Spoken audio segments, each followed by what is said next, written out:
agus fáilte rash to the Crazy House Prices podcast, the podcast where I help you buy your own home, understand the madness of the Irish housing market, and generally just adults a bit better. I'm your host, Ciarán Mulqueen, and this is episode 48, I think. Hope I'm not wrong on that. But look, if you're renting in Ireland or even thinking about renting in Ireland, you need to circle March 1st in your calendar, on your phone, or in your app, or whatever way you look at your calendar. But that is when the government is bringing in this massive set of new rules that kind of changes everything from how much your rent can go up to how long you can actually stay in the home. And on paper, it sounds great. It's a nationwide rent cap linked to inflation and a new 6-year security of tenure cycle. But as always, with housing in Ireland, the devil is in the detail. And to be honest, the detail is extremely messy and doesn't really seem to have been thought out very well. So in this episode, I'm going to do my best to kind of very quickly break down exactly what these changes mean for you, especially the fact that they only apply to new tenancies.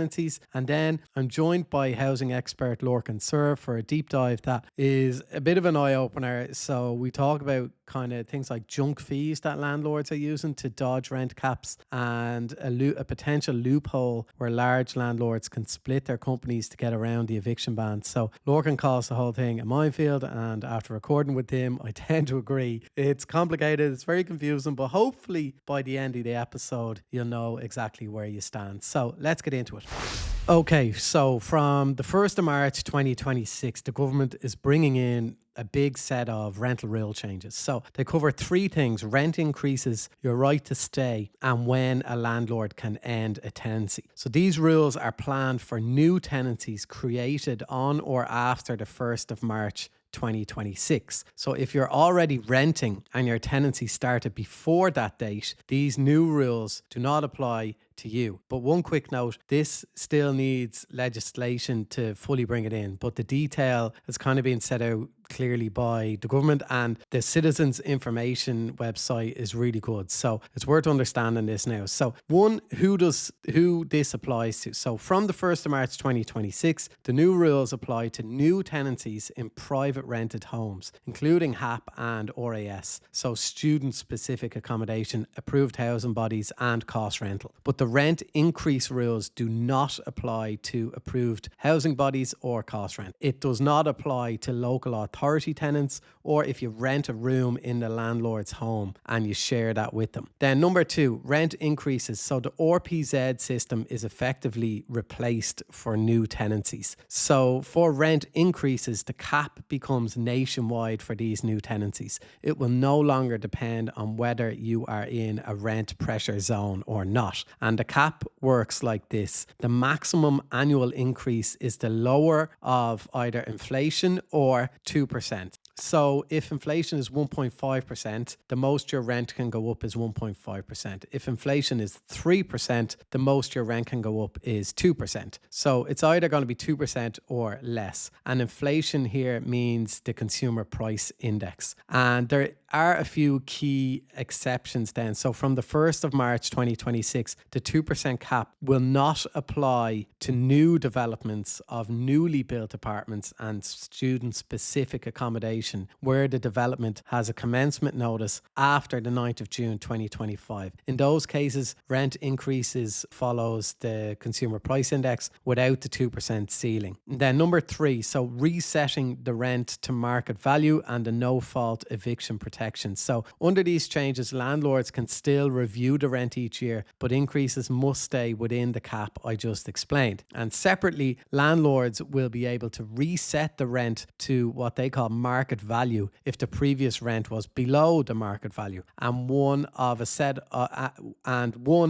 of triggers happens. So the examples given include the tenant leaving voluntarily, the tenant breaking obligations, the home no longer meeting the tenant's needs, or when the 6-year minimum duration ends. But, and this matters, landlords will not be allowed to reset the rent after a no-fault eviction, meaning the tenant did nothing wrong. The idea is to stop a landlord ending ending a tenancy just to rack up the rent for the next person. And then number 4, the security of tenure. So there's a new 6-year minimum duration tenancy. So from the 1st of March 2026, all new tenancies move to something called a tenancy of minimum duration. And in plain English, that means once you're in place for 6 months and you've not received a valid notice of termination, your tenancy becomes a 6-year tenancy. Then it renews for another 6 years and it keeps rolling in 6-year cycles. And crucially, tenants are not locked into a 6-year contract. You can still leave whenever you want as long as you give written notice and the correct notice period. Then number 5, ending a tenancy. So there's a big difference between small and large landlords. And this is the biggest change. So a larger landlord means 4 or more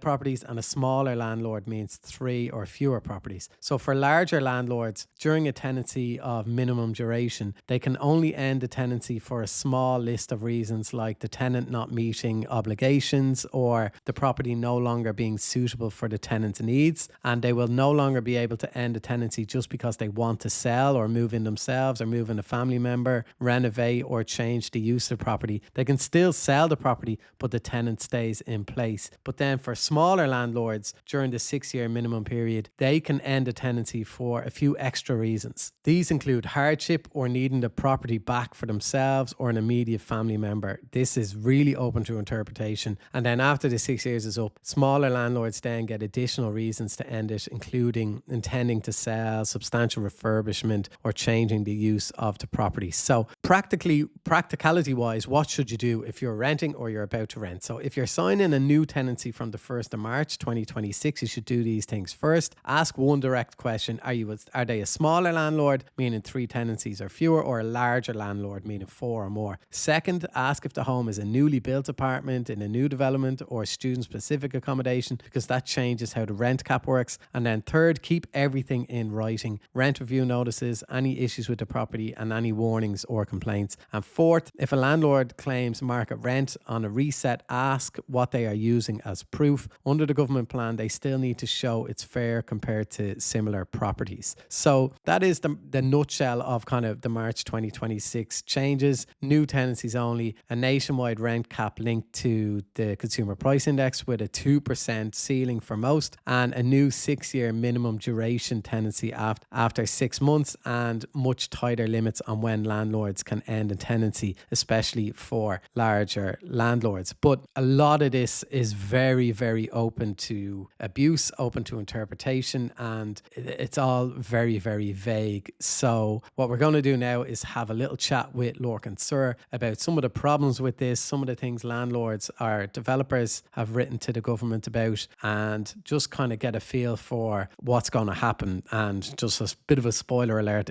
things do not look good for the rental market. If your financial plan is basically hope for the best, well, we need to talk. I've trusted Financial Planning Matters with my own money for years. They sort out all my pensions, my investments, everything. They're an Irish company, and in a sector where too many are just chasing commission, FPMS are genuinely on your side, which is really rare. I know personally the impact it can have in a family not having a financial plan in place, and I know we Irish tend to put off finance stuff, but please don't. Their new website is packed with tools and guides to help you get your money sorted. So go to fpms.ie. Future you will thank you. Now, Lorcan, welcome back to the Crazy House Prices podcast. My episodes with you are always very interesting and people love them. Or good. Hate them, I guess, but they get downloaded either way. So how are you? I'm very good. Greetings from North Inner Sydney, Dublin 1, looking out at the rain and the everything else, the shenanigans that are going on in the street there below my office. Yeah. Let's talk about these rent changes coming into place in March. Now, in the intro, I have tried to explain them a little bit, but basically they're meant to kick in on March 1st. So in kind of plain English, what are they and what will a renter actually notice day to day? Well, what they are, Kieran, is really complicated. And that's a real problem with them. So they introduce different levels of security of tenure. So you're kind of right to stay in the property depending on how long you're there, you know. And in a few years, everybody will be on they'll all be on the 6-year lease. But actually, the Citizens Advice website is probably the best place that people could go to have a look, because it explains it quite well. The idea that you can, from March the 1st, in a few weeks' time, everybody will be a tenancy of that will last for 6 years and then go another 6 years and go another 6 years. 6 years. Now that the government say that that's like permanent tenancy, but it's not really permanent tenancy. It's not 6 years. Permanent tenancy is permanent, like, you know what I mean? Yeah. So it very much depends on when you started that. So if your tenancy started between I have to remember here, the 10th of June 2022 and February this year, the end of this month, you have different set of rules. If your tenancy started between Christmas Day 2016 and the 10th of June 2022, you have another set of rules. So there's three categories there, depending on when your lease started, and they all mean different things. Ultimately, in 6 years, everybody's going to be on 6-year leases, and we'll all be paying a whop another rent. And will renters know? So will they notice anything day to day? No, everything else is the same, other than just tenancies and stuff like that. No, well, it depends. Most tenants won't notice anything at the moment, and for the next little while, it'll when their tenancy is up or when their rent is due to be reviewed, some tenants will notice a difference and others won't, depending again back on when the tenancy started. So some will get the 2% rent uplift, and some it will change and they'll be going into full market rent, or depending on when they started. Like one of the problems with this, Karen, I was writing in the paper there during the week about this. Like one of the basic principles of law, right? It's the law has to be fairly straightforward. It has to be intelligible to most people. You know, your average man on the Crumlin omnibus or whatever it is, they have to be able to get, well, yeah, I'm there, 2 years, so therefore I can say another 4 years, and that's it, right? The rent will go up by 2% a year, and that's it. That's the way it kind of should be. This 3 different layers of security tenure, multiple different ways of setting your rents. A lot can change depending on who your landlord is, and we'll talk about that in a second. This is incredibly complex. The Planning and Development Act that came in last year, 909 pages. This thing is, like, myself and another guy who would be classified as a housing expert, like, we were chatting about this yesterday, and both of us are kind of scratching our heads and just trying to clarify with each other. And but if you're a punter and your lease is coming up, or you're about to enter into a tenancy, you're like, this is a minefield. Like, it's very confusing. So if you're finding it confusing and experts are finding it confusing, then obviously somebody who hasn't got this as a job are going to find it really difficult to understand. Are they absolutely coming in on the 1st of March, or is there still negotiations with opposition, or what? Is it definitely coming in the 1st of March, or is that being decided yet? Yeah, okay. So it is coming in the 1st of March, as far as we know. So a group of 4 or 5 developers, 5 developers have written to the minister, actually quite a strident letter, like demanding that he replies in 10 days of getting the letter and all that kind of stuff. So Pat Green from Marlet, Sean Mulrine from Ballymore, Michael Stanley from Cairn Homes, and Bernie Carroll from Cardiff Estates, and another guy, David Daly, who runs this thing called October Investments. They wrote and said they wrote to the who did I write to? Oh, the Minister for Housing, James Brown. I'm looking at the letter here. And basically said this is an infringement on our property rights. So these represent large landlords. Now, some of the people in this letter, they're not kind of the type of large landlords. They're house builders, really. So it's surprised to see their names on it. But they represent large landlords. So large landlords are now going to be prevented from kicking somebody out if they want to sell the property, right? It doesn't bother large landlords anyway, because, they sell them en masse. They sell a block. They don't sell an apartment here and an apartment there. They sell the block of apartments to some other fund and flip it, and on you go. Small landlords, so this is one of the other things in the Act, right? It divided landlords up into large landlords, that's landlords with 4 or more properties, and small landlords, so if you've got 1, 2 or 3 properties, and different rules apply. So for the large landlords, they can't turf you out if they're going to sell the apartments, right? But it doesn't bother them really. For small landlords, they can still, if they want the property for a family member, or if they want to sell it, or if they're experiencing financial hardship, right? If ever you saw something that was designed to be abused, this clause of financial hardship for the landlord, if they need to pay off a debt, for example, they can sell the property and ask you to leave, right? Now that it's really interesting, because the debt could be a car loan. Yeah. Right? It doesn't have to be a debt related to the property. I was literally just thinking that they're probably buying Aston Martin and be like, oh, I need to pay that off. Yeah, so I'll sell the house and turf you out, right?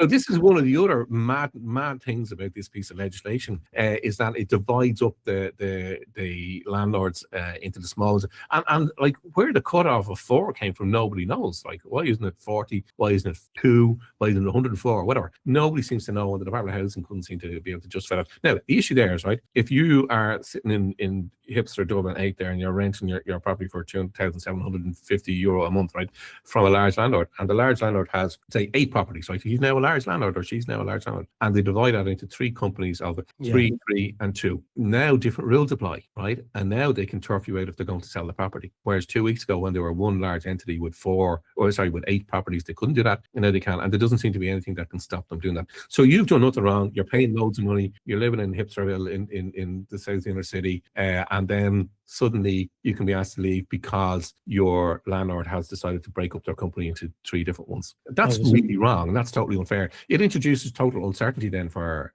if you're a tenant, you don't know what's going on behind the scenes. Yeah, I was going to ask that. Can they just split up into different companies and keep them all at 3? They can have 30 companies and 3 properties. There's nothing that we could see that would stop them from doing that. So that's a real, if ever that introduces precariousness, because you might be paying your rent, enjoying the place, the landlord might like you and all that, and there's no intention, and then suddenly you don't see anything wrong with the tenancy, and then suddenly you get a note through the door saying, well, actually the company, I was a large landlord and now I'm 3 small landlords, and company A, because it only has three properties, can turf you out because I'm going to sell the property. And that's kind of so that's that bit, right? And the other bit that might interest people is that the junk fees issue, right? So one of the other parts of the legislation is it's going to set up a rent index, right? So that when you're negotiating your rent, you can refer to this index of rents, and it'll be divided up by BRs and number of rooms and all that kind of stuff. So you get a better idea, rather than looking at after the RTB, which is very broad. You get a better idea of your specific type of property, versus another one, right? Now, what's happened in recent years is some companies, I think IRES were one of them, started to charge extra fees on top of the rent, right? And IRES charged an extra €200 a month for upkeep of the common areas. And the common areas, you don't rent the common areas. They're the common areas. You don't have exclusive possession, which is what a tenancy is, right? Of a common area. So you shouldn't be paying rent for it or paying anything for it. That's the landlord's responsibility. But IRES decided to start charging, they're known as junk fees, €200 a month on top of the rent, right? I have come across a case the week before last where the rent was, we'll say, less than 1,000, and the service charge a month or the junk fee was 1,200 a month, right? It's just a way of getting around the rent. Yeah, I can see Kieran looking at me shaking his head here. It's a way of getting around rent caps. Like the rent goes up by 2%, but the service fee goes up by 300 or whatever it is, So the problem with the rent index then is that it's only going to record the rent that you're paying, not the total amount of outgoings that you have in the month. So if you're paying 2,000 in rent to a landlord and another 400 a month in service fees, the rent index will only record the 200 and not the 2,400. That's a real, that makes the index useless, because you go to look up what a rent for this type of property should be in this area, and you see one number, but when you go to visit it,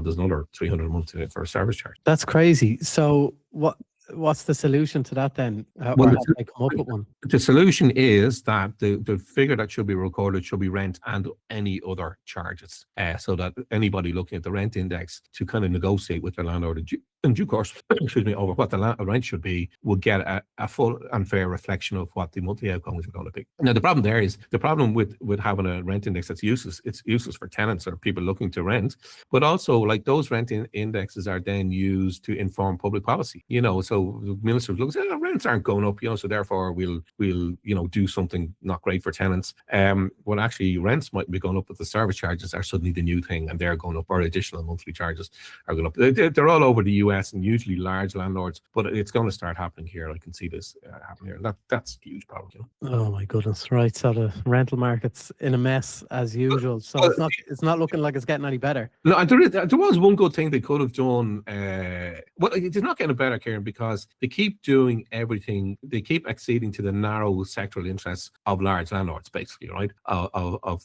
these large funds mostly, and they keep acceding to their requests. They'll get what they want, but at the expense of everybody else. So now they've created a mess. The minister keeps meddling in these things at the behest of industry, and creating things that are creating a bigger mess. Really, there is something in legislation since 2015 to bring in a deposit protection scheme, right? So when you pay your deposit as a tenant, right now it goes to the landlord, which shouldn't happen. It should go to an independent deposit holding or deposit protection scheme. That's in legislation since 2015, but it has never been commenced. That section of the act was never signed into law by the minister. He could have done it now, and because the arguments over returning deposits in the 12 months to October last year was nearly 2,000, 1,912 or something like that. They're the top 3 for the last 20 something years. Tenants overholding, blah blah blah, and always in there is deposit not being returned by the landlord, right? And he could have done that, and that would have been at least some sort of kind of sop or whatever you want to call it to tenants, but they chose not to do that. You can see very well whose side they're on if you want to frame it like that. They're doing everything that the large landlords want. And Minister Brown was asked when they can reset the rents now every 6 years to market rent, right? That's the other thing that's going to happen. So in 6 years' time, everybody will get this. In the last 6 years, the rents have gone up 46%. So in 6 years' time, people are going to get the land of their life if rents keep going up. They're going to get a huge jump. It'll be 2% or inflation, whatever, depending for the next 6 years, and then a big jump to reset to market rents. James Brown was asked, so you're letting the landlords reset the rent to market rent every 6 years in the hope that this will bring rents down. When will it bring rents down? And he couldn't answer that question. And the answer is it won't. But he couldn't answer that question. So that kind of disappointing stuff. Okay, lovely. I'm always literally going to come on to chat to you. Yeah, it's always a bit grim. Sorry about that. All good. Thanks so much for that, Lorcan. That's some great insights there. I really appreciate it. Agus Sinné Lahai on episode shut of the Crazy House Prices podcast. Please make sure you're subscribed wherever you get your podcasts, and then you won't miss future episodes. If you found this useful, please share with someone, subscribe, leave a review, all the usual stuff. And if you want to support what I do and get access to bonus Q&As, you can join my Patreon for just €3 a month. First week is free, helps keep the podcast going, gives you exclusive access to my housing community, and of course my book How to Buy a Home in Ireland is available nationwide, or even better, borrow it from your local library for free. As I always say, up the local libraries, they are great. Anyway, thank you for listening. I'll catch you in the next one. Slán go fóill.